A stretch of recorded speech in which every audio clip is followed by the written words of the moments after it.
Returning কর্মকর্তাদের কর্তৃক চূড়ান্ত প্রার্থী তালিকা প্রকাশ ও প্রতীক বরাদ্দ চলছে ঢাকা আঞ্চলিক নির্বাচন কর্মকর্তার কার্যালয়ে। সেখানে আছেন মাহফুজা মোসলেহি, সরাসরি যুক্ত হচ্ছি তার সঙ্গে। মোসলেহি, আপনার কাছে কি আছে, সর্বশেষ কি জানাবেন আমাদের? কিছুক্ষণ আগের বুলেটিনে কিন্তু আমি জানিয়েছিলাম যে সকাল থেকেই ইটিআই ভবনে ঢাকার আঞ্চলিক নির্বাচন কর্মকর্তার যে কার্যালয় সেখানে প্রতীক বরাদ্দ শুরু হয়েছে এবং সেই বিষয়টি কিন্তু এই মুহূর্ত পর্যন্ত চলছিল। কিছুক্ষণ হলো মাত্রই, এখনই হয়ে গেল এই প্রতীক বরাদ্দের যে কার্যক্রম সেটি শেষ।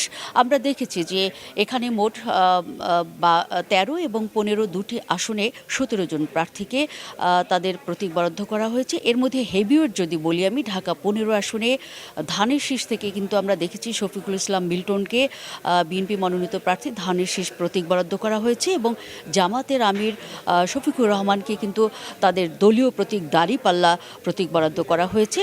এর বাইরে 13 আসনের হেভিওয়েটের কথা যদি বলি তাহলে সেখানে আছেন বিএনপি মনোনীত প্রার্থী ববি হাজ্জাজ, তাকে ধানের শীষ প্রতীক বরাদ্দ করা হয়েছে এবং খেলাফত মজলিসের মামুনুল হককেও কিন্তু তার দলীয় প্রতীক বরাদ্দ করা হয়েছে।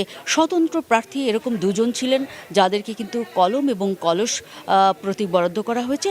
সব মিলে আসলে কিছুক্ষণ আগেই এই প্রতীক বরাদ্দের কাজ মোট 17 জন প্রার্থীর ক্ষেত্রে শেষ করেছে নির্বাচন কমিশন।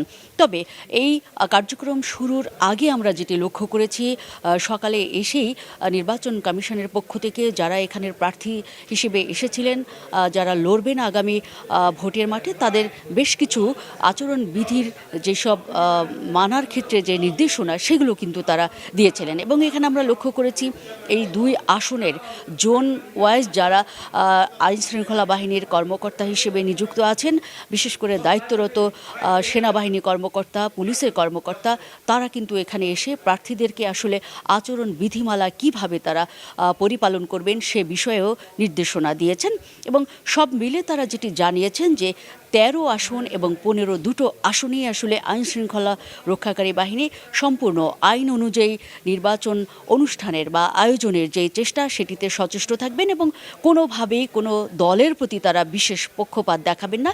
এক্ষেত্রে আচরণ বিধিমালা সম্পূর্ণভাবে পরিপালনের জন্য প্রার্থীদেরকে একেবারেই সতর্ক করেছেন এবং দাগী আসামি যদি কেউ নির্বাচনী প্রচারণায় যায় তাদেরকে গ্রেফতারেরও হুঁশিয়ারি জানিয়েছেন তারা। জি আদ্রিতা, এই ছিল আমার কাছে ইটিআই ভবন থেকে প্রতীক বরাদ্দের সবশেষ পরিস্থিতির খবর।